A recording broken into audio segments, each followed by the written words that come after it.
Welcome to Emotional Sobriety, the next step in recovery, with Dr. Allen Berger and Tom Rutledge. There's this movie called The Frighteners that I liked when I was growing up with Michael J. Fox. Do you remember that one? Where he talks to ghosts. He talks to only he can see the ghosts, but he's a con man, so he like works with the ghosts to kind of like get them to haunt houses so that he has a job, so that he can basically go and ghost bust them. And so the plot becomes, well, what about when some mean ghosts show up that aren't cooperative? And then he actually has to stop hustling. And it was great. It was like the last Michael J. Fox performance before he got really sick. And yeah. Wow, that sounds like a fun movie. I'll Yeah. have to go check it out. I loved Michael. I really liked everything he did. Me too. Yeah. Like He's a Doc class Hollywood. Did you ever see? Yep. Doc Hollywood. A little movie called Back to the Future. I'm sure no one's heard of it. There's something about his energy, and he still has it. He was a great leading man. He really was. In public, he still has it. It's like that guy's amazing. And if you haven't read his book, what's the name of it? Is it Still Me? Huh? Is it Still Me? It's Christopher Reeve's book, and Oh, you got to read that one, and you got to listen to that one because and both of these guys have written their own books. I mean, there's no ghostwriters in this. They may get help, but you can tell they wrote their books, and they both read them, including Christopher Reeve, who has to do his little thing with his breath. But it's like, I mean, it'll make you cry. It's like. But Michael J. Fox is amazing. He's just a role model for anybody because he just doesn't let anything stop him. Yeah, I mean, making the most of his time. Yeah. Exactly what we're talking about. Eventually, a switch flipped for me, where life and time became a precious commodity that I wanted to do something useful with rather than just piss it away. It's different for every person, but there was a before and after. There's not a lot of general regret that I did that. It's like now I learn from it constantly. There was a guy at the meeting on Monday who he had a brief share that really resonated with me, where he talked about how he was sad that he hadn't made it there sooner. That like there were years that he'd wasted, and he just wished that he'd come to us, when he was younger. And I mean, I was saying that my first few months, but eventually, and it did take years. Eventually, the gratitude came in that like, well, hey, if this was the road that took me to this healing that I'm on now, I must have come by it at the right time, and I, at the very least, I just stopped beating myself up as much about the time that it took. It is what it is, and it's. But I tell you what, though, and you guys probably have that too. But here in Nashville, have worked with and know many people who've been sober since their adolescence, and I mean those people. That's ridiculous. I don't know how that happens. I mean, I just can't get it even to this day. How do you get through your 20s, sober? It's like, well, Allen was pretty young, right? When you 19, got clean. 19. Yeah, so you're one of those freaks of nature. I was one of those guys Tom's talking about. Yeah, but you worked hard to get enough in before it. Oh, I got 7 years. I could get a lifetime in 7 years. Trust me. Yeah, he had the blood composition of a 40-year-old man at that time. Probably. So how you doing, Allen? I had a shitty night sleeping last night, and then I was gonna. Cece started summer school, so I pick her up and I bring her to my house because the school bus comes here to pick her up, right? So I go over there. I fell asleep at 4. I had to get up at 6:30 to go get Cece, right? So I got 2.5 hours. Get over there, bring Cece over. I got before my 9th. I have a client I see for a half an hour at 9:30, or 9 to 9:30. No, 9:30 to 10. So I had like 2 hours, almost 2 hours where I can go back to bed, right? So I'm laying down and I go to fall asleep, and all of a sudden the dogs are going crazy. I go, what the fuck is going on? The cleaning people never come in the morning. They come about 3 o'clock, right? And when you know it, they're here at 8 o'clock. I just start to really get a nice sleep going, right? And then I'm up. I mean, and then of course, what do I have to do? I got to clean before they clean. Well, God, thank you. It's like I'm up late. And our cleaning ladies come on the, every other Friday, I think it is. And it's like so it's Thursday night after our group. You Yeah, you know, clean your ass off, right? Dee Dee's in bed and I'm cleaning up. Me too. It's crazy. I spent a half an hour. I couldn't go. Family snuck up the apartment, Patrick, right? I Yeah. passed up there for a half an hour and then came down. But that's the kind of crazy morning it's been. So I got a little light, not a real light day today, but I got a couple hours in the afternoon open, so I'll be able to lay down for an hour at least. Well, Good. if you start barking at us for some reason, we'll just let it go. I know. Alan gets a Alan, pass today on that. Alan, Yeah. yeah, okay.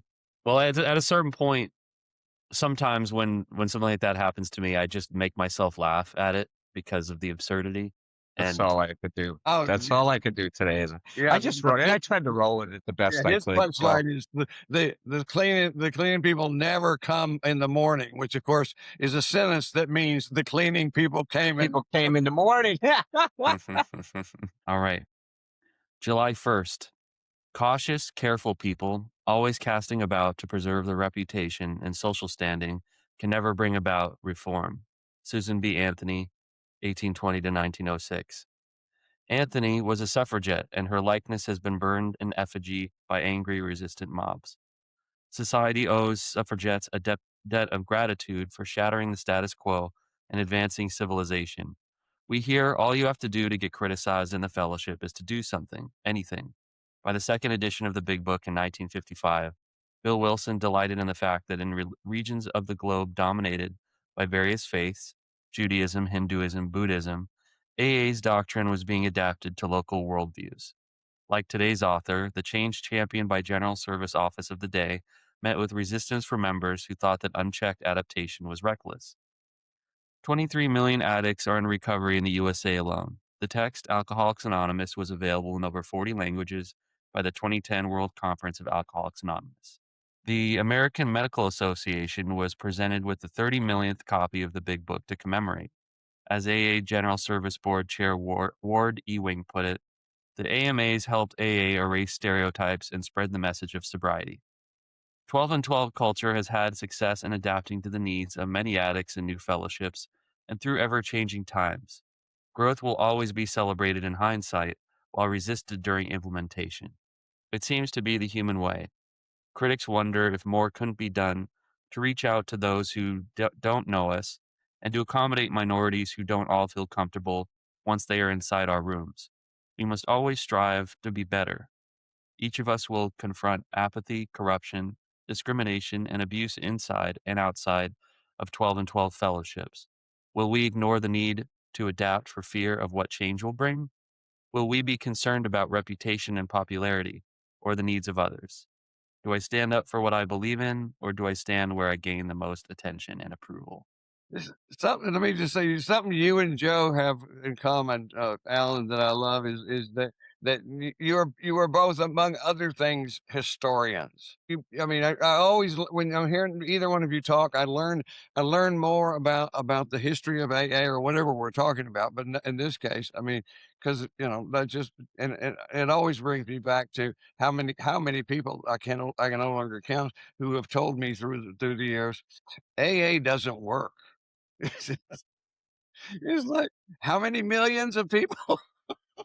Well, it's a testament, I mean, like, just to the power of the disease. I mean, that's just when I think about when people recite those low statistics of AA's Yeah. efficacy, I don't look at that as so much as if I'm just assuming that they're accurate.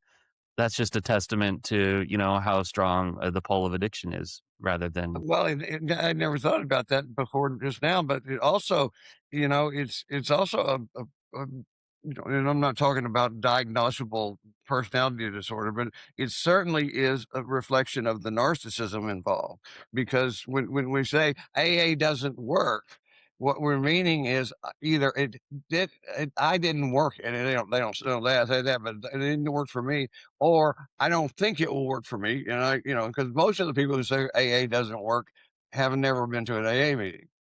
Because they're the same people that say, "Oh no, I'm not going to. I don't believe in that because the AA does nothing but let you off the hook." You go, Right. then you know that person's never been to an AA meeting.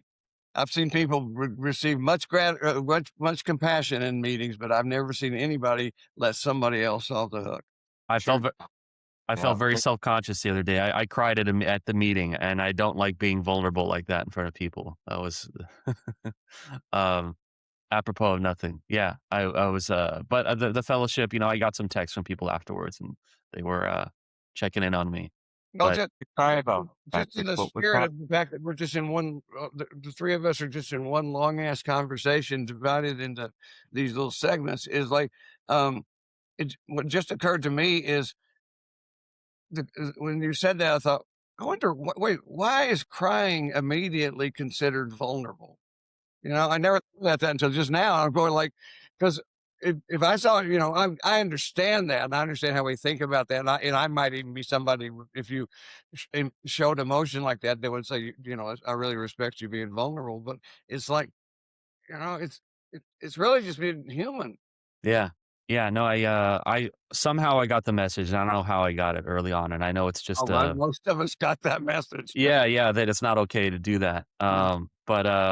But definitely, even as I was resisting in the meeting, I'm like, this is a safe environment. I mean, I've been there 8 years by now. Um, and nobody's stepped on me you know, for being vulnerable in that space yet. So, Patrick, what was so sad that you cried? well, I went to a service, of our family friend who passed away on Sunday. I might have mentioned it, Yeah, that's last right. episode. I saw your Yeah, hand. yeah. You lost, yeah. And and I wasn't able to, even during the service, I think I was trying to squash that impulse to really, like, express my grief. And then, what happens in those when we do that, and then it just pops out, Yeah. and even less opportune times. So, yeah, but, just to speak to, the passage from, the, Beyond Belief book, um, careful, cautious, careful people, always casting about to preserve the reputation and social standing, can never bring about reform.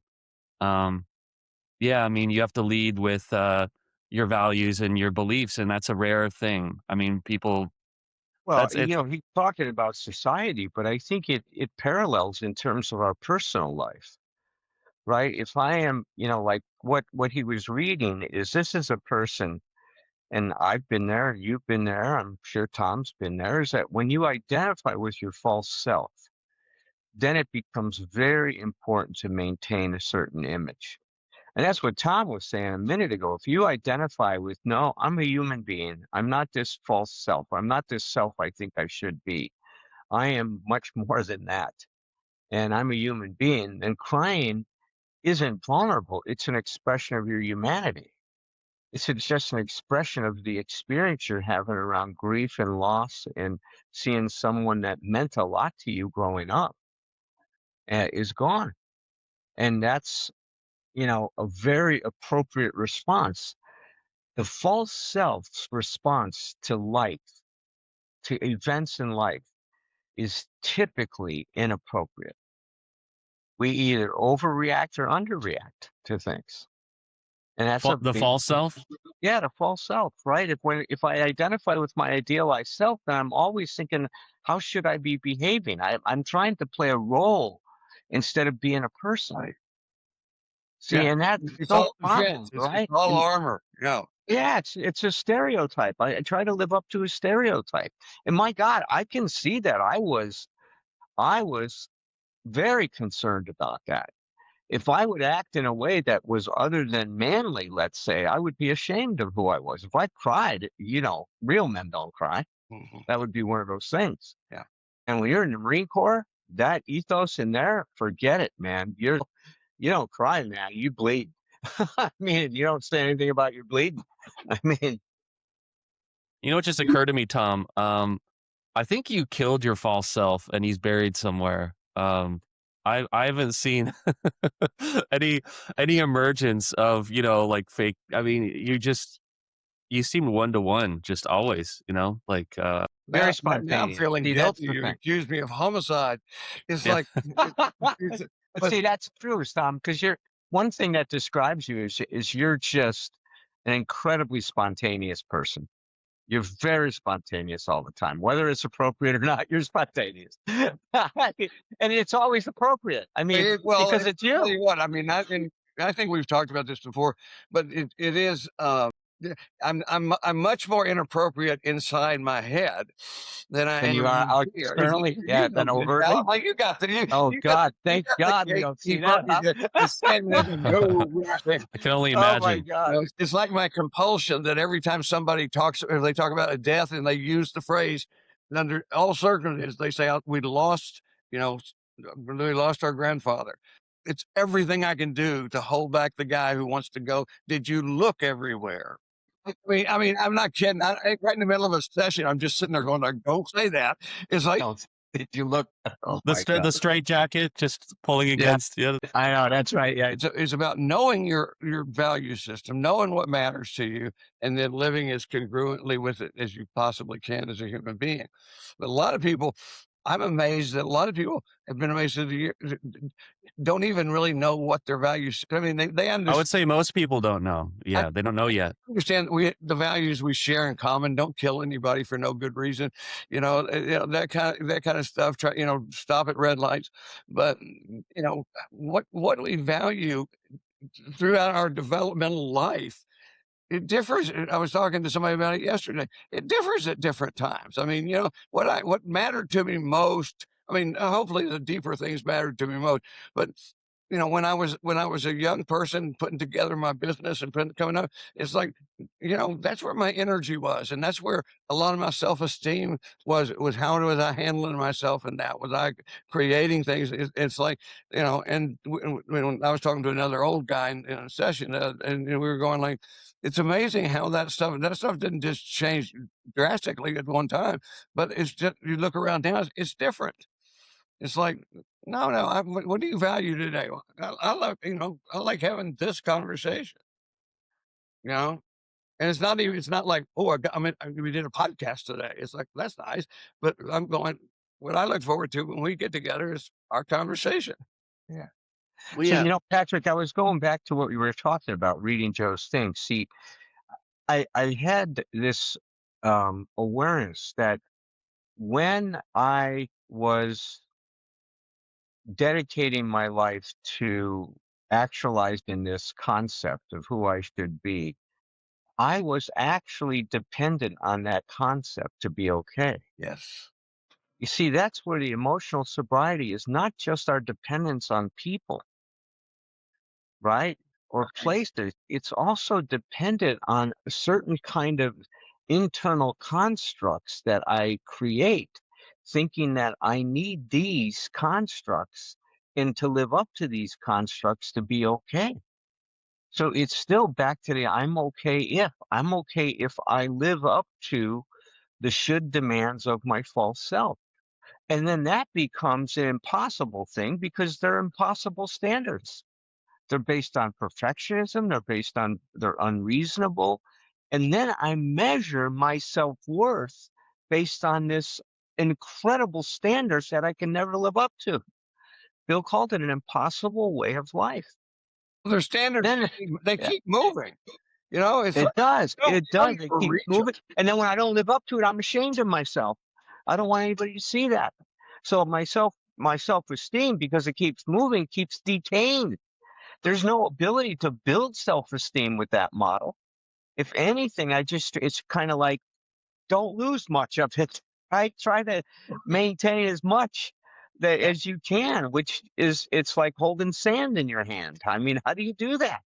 So it's incredible dilemma that we create for our lives. And Bill called it an impossible way of life. It's putting the cart before the horse. I mean, his insight into that to me is still remarkable.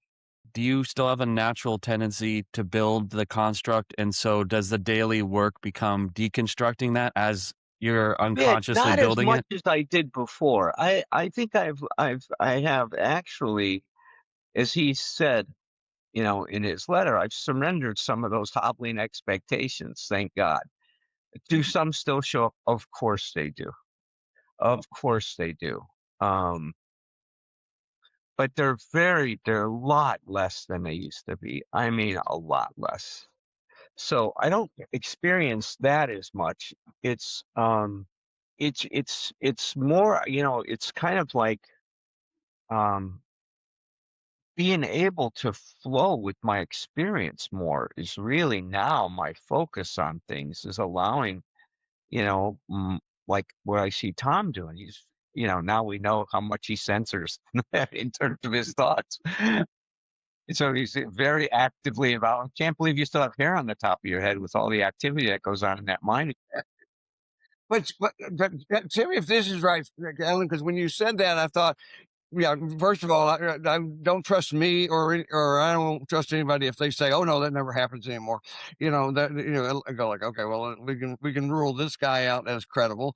It's but it also false humility is not anything. So the truth is, we've come a long way, and I do this with clients a lot, where I say, I just call it time travel, assessment, where we're going. Somebody's having a really hard time, rough time, and talked to somebody yesterday was doing that, and what we did, and we worked together for off and on for years, and it's like, and so we have those memories together, and I go, okay, well, let's just go back a couple of years or 3 years, or let's think about this. Where were you? How would you have responded then? And it's like, once you get that contrast, and see, to me, to me, that's what's amazing is, and I think I'm much better at as I move forward, moving, not paranoid, but carefully, and I'm better at spotting the traps. You guys know that I've been through this thing, battling the bureaucracy of the Social Security Department, and for the last 7 months, it's like I lost count of how many times I talked to people. It's like I've done this or that kind of stuff. It's like I told Dee Dee the other day, I didn't realize it. I said, because Dee Dee was saying, you need to do something, and I realized what she was telling me to do was to be less patient. And Less patient. yeah, because I was patient through this whole thing, and I was able to distinguish individual people from bureaucracy, because every Wow. single individual person I worked with, talked to, was kind, helpful, and smart. And it's like, and well-meaning. I And would not have expected that, by the way. oh God, it's like, I think, and if they're not that way, if they don't seem that way at first, most people, you can get them that way. I've talked about that here, just by complimenting them about something, even if I call it complimenting people for something they're not doing. But I only had one of those people out of all of these people I talked to she wasn't bad, but she just was really done. Wasn't in a good mood, and wasn't happy to have me on the phone. And so one of the things I said, and you guys can confront me if I'm just being dishonest, but one of the things I said is, I've been talking to a lot of people through this thing, and you're the first person that I really feel like is listening to me. I didn't manipulate. I didn't make her do that. She has that in her, because that's the thing is, because what do we learn about those people who are having a hard time with it? Don't take it personally.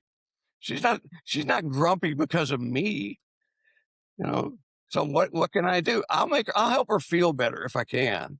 Our job is to always find our responsibility, because it doesn't mean that other person couldn't do a better job of what they're doing, or that other person isn't fucking something up.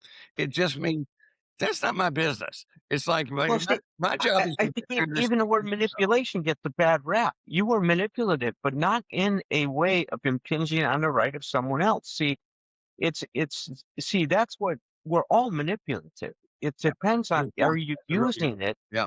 Are we using it in a constructive way or in a destructive way? When I'm manipulative and I'm impinging on the rights of others and being selfish, it's harmful.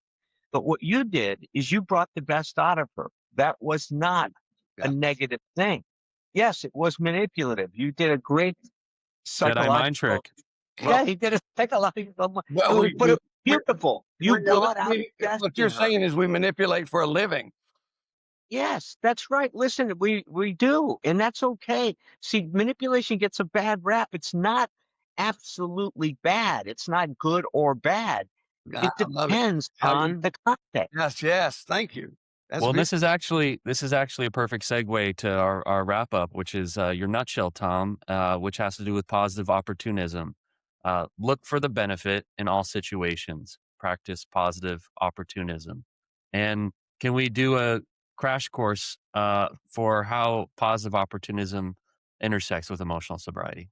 Well, first of all, I would just Alan may have some things to add to that, but what I would say is it's one more really wonderful way of bringing the focus back to us, where it belongs. It's like, we all know how to selfishly focus on ourselves. It's sort of like but the idea of okay, and I learned this in all kinds of things, but I learned it ultimately coming up in AA.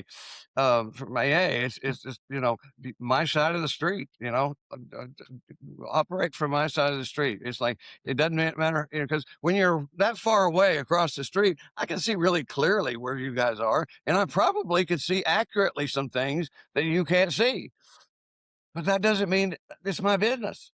It means, and maybe you'll ask and I can share something with you. But mainly, if I want to change something, if I want to be like Joe says, and say, if I want to be effective in having an impact in the world, I need to work from the inside out, and that's emotional sobriety. I watched a brilliant film last night, a Japanese film. By this filmmaker named Masao Adachi, and it was about like a leftist revolutionary who did some like kind of militarized like direct action in Japan and like the earlier part of the 20th century, and then kind of went into hiding. But like rebels and revolutionaries, they're so good at identifying problems with systems and criticizing to be in political action, you're criticizing something, but then there's a great part of the movie where he's criticizing himself, and they do like this optical effect where they've got the same actor and he's kind of printed on both sides of the screen, and he's having this like internal dialogue essentially. And basically he's putting the bright light on himself, and it's like, where did I fall short? Did I acquiesce? Did I fight for long enough for the cause? And it's a beautiful moment because it's like he's just savagely looking at his part and his side of the street, and in a context where we're so used to seeing people look outward, and you know I don't know, it's you can't control, you have influence, right, as Herb K always says. You have influence but not control, but what we do control is our behavior. And Tom likes to say, right, what's in your mind or your thoughts, right? We do have domain over that.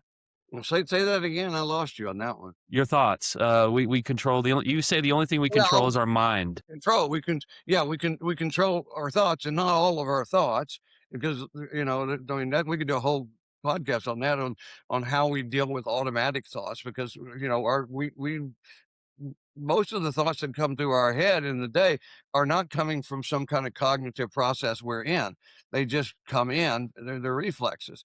And it's like, and a lot of times talk about defining yourself. If we define ourselves by those thoughts, it's not only not particularly an accurate way of defining ourselves, but it's kind of arbitrary, as far as what shows up there. It's like there's and I spend a lot of time feeling really guilty about thoughts that I didn't that I don't actually thoughts that I actually don't agree with, or I disagree with more than agree. But I had the thought, so I feel horrible. It's like I love to tell people ethics apply to behavior, not to thinking or feelings. It's like what you said, Alan. It's a reminder that you gave me today, which is it's not a bad thing or a good thing. It's a thing. Okay. It's what you do with it. Now, positive opportunism, that's different though than not allowing yourself to feel, when a storm cloud comes, right? It's not like positive opportunism. It's not like being happy-go-lucky. Yeah, I think Joe's reading there was positive opportunism. It's like, I want now what's the principle there? I want to be of value. I want to be of use. in my life and in the world around me, and it can be something in the small world or the big world. But I want to be helpful, and that's something we all have in common. And a lot of times people don't have that necessarily in their conscious mind, but when they come into this program with any kind of version of 12 steps, I mean, that runs through. And you guys know that, Alan, you know that better than I do because you know the program so well. It's but that idea of giving, serving is at the very heart of all of this. You know, I was thinking about this the other day, Tom. It's cool that we're talking about this today because I had this flash that what you've captured with that phrase, positive opportunism, is the same spirit that Dr. Martin Seligman has put his hands around when he developed positive psychology. And positive psychology is very much based on the research he did around optimism. And what he found is that those people that what he called it was kind of what we might refer to as a grounded or realistic optimism, meaning not Pollyanna, oh, everything's just going to work out. It's not that, right? That's different. What he was talking about is being able to have an appropriate and honest relationship with reality and having a sense that regardless of how difficult, challenging, painful the situation may be, if you stay engaged in the right way, you will grow from that experience. Right. It doesn't say anything about the outcome of what you're doing. It just says you have a faith. You have this faith that I'm growing. Yeah. Yeah. It's a positive. I may not see where it's at. I mean, it's kind of like when I was going through what I went through and you said, you know, you're in a dark hall, just keep walking towards my voice. It's that faith that if I keep walking in a certain direction, even though I may not know it, that I'm going to experience something that eventually can be of value to my life. While in the middle of it, I may not feel it, but I have faith that if I keep going, what he found is those people that cultivated that were much healthier in life, that they functioned better. They had less problems, physical problems, mental problems. They had less medical diseases. I mean, it's amazing the impact that perspective and attitude has. And that's what Bill is talking about in steps 6 and 7. Pivot towards the best possible attitude. You know, that's the gift that we're given with this program. Is really, you can look at it as really developing an attitude of positive opportunism. Is we're going to take all these experiences we have, we're going to throw them in a blender, turn it on high speed, and we're going to make something out of it that's going to be nutritious. It's about growing and learning. So that's the process goal. That's right. And having faith that we can do when it. I said that to you about the dark hallway, it's like, you know, we've talked about that since then, and so like that particular imagery for us has become a teaching tool for us and with other people. It's like, and part of that is what was that was good. Tom did that. That was good. It's like, what did Alan get out of that? Well, it helped Alan get through that thing. The other thing is he learned it. He was, I don't know if he learned it for the first time, but he took a chance and trusted somebody else. I can't see. I'm going to trust that Rutledge can, which is dangerous, but which is dangerous.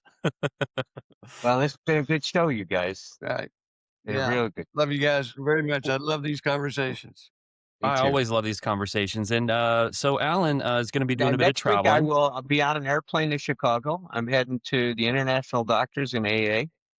And on Saturday at 3:00, I'll be giving a presentation on emotional sobriety to about somewhere between 500 and 1,000 medical doctors, and psychologists and dentists and whoever else happens to be getting continuing education. I love those mixed up groups. Yeah, it's really, and IBAA is a great organization, and its membership is growing.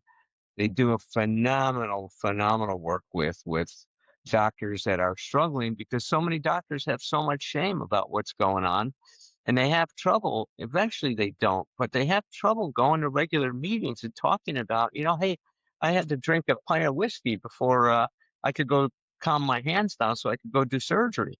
I don't think the general public necessarily wants to hear that your surgeon may be having a half pint or a pint in his locker before his hands are shaking so bad he's got to take it, that whiskey before he does your surgery. So there's a reason that there's some specialized groups, and that initially AA was very much against those, Tom, which was interesting. But they saw the wisdom that certain groups needed a place to go and talk about their unique experience where they can have anonymity. And that is the tradition that allowed those special groups like that to develop. Same with airline pilots. I don't necessarily want to know that the pilot that was landing my 747 was seeing polo ground in front of them as they were landing their airplane because they were in BTs. I mean, so thank God for that. No, I mean, I was doing a workshop in bad mouthing perfectionism one time, and there's no such thing as perfection. Where don't be a perfectionist. It's like guy at the back raises his hand. He goes. I'm a pilot for American Airlines. I go. That's all he said. And I go. All right. Well, it changed my mind. It's like sometimes we're going to shoot for perfection.